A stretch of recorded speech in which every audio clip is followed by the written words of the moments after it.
Okay, Sonali asks, are there any instances in which you have seen manipulation worsen any pre-existing pain or condition? Well, the first thing I tell my patients when the patient's been here for the first time is that you may feel worse after I treat you today. And the reason for that is because, first of all, when I'm doing an examination, I have the person moving in certain positions. That might be painful. And of course, some people, we can't do that kind of examination on the first visit, having them move a lot or putting much pressure on their spine because they're in incredible pain, way too much pain to be provoking things by poking at it. So sometimes we'll have to wait a little bit before we do a really in-depth kind of examination. We just have the person in the first couple of times sometimes doing palliative treatment like electrical muscle stimulation or ice or heat or something to try to bring the pain level down. Then we can really do an examination.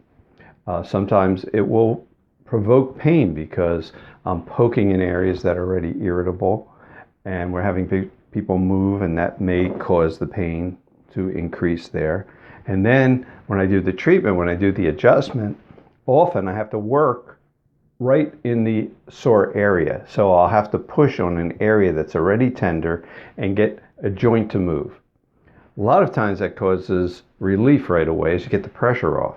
But sometimes before that relief comes, the person will feel worse, usually for maybe a day.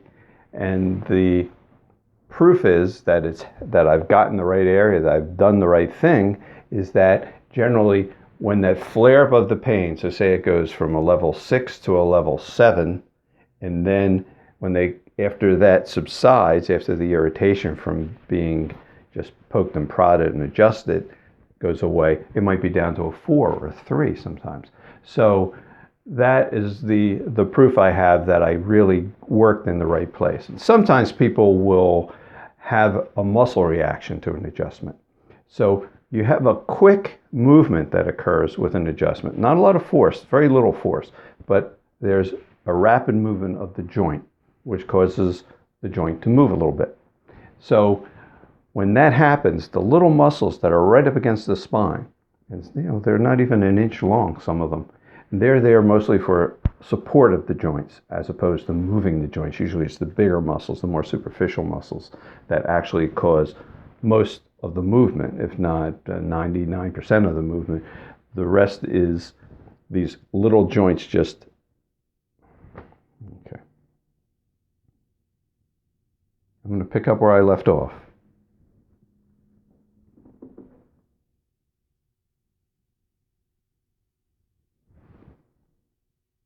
Now sometimes what will happen is there'll be a muscle reaction to an adjustment. And that's because the adjustment, although there's very little force used, it's a quick movement.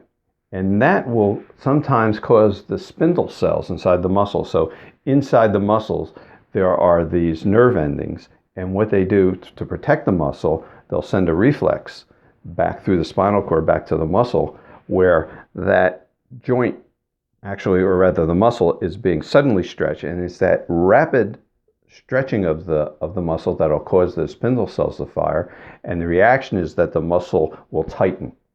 It's a protective mechanism. So you can imagine if the muscle is being pulled, it could damage the muscle by being pulled really hard, which happens usually in something maybe in a game of football or in an automobile accident. That's when it's severe enough for that, but they're sensitive, those little muscle spindles. And so they'll stretch, they'll tighten, and sometimes you'll have a temporary muscle spasm as a reaction to a chiropractic adjustment.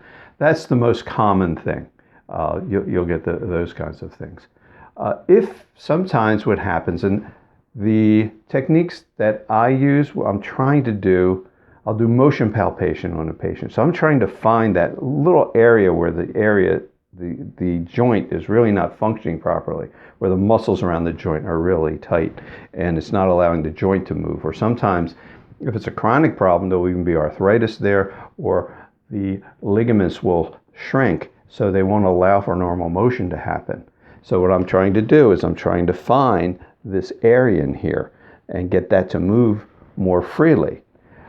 But if you adjust generally sometimes, if you just do general kinds of manipulations, you'll, along with the fixation or subluxation area, you'll also get the compensation area to move. Now, this is an area that's been stretching too much to begin with because it's been forced to pick up the slack, more or less, of the area that's really not moving freely.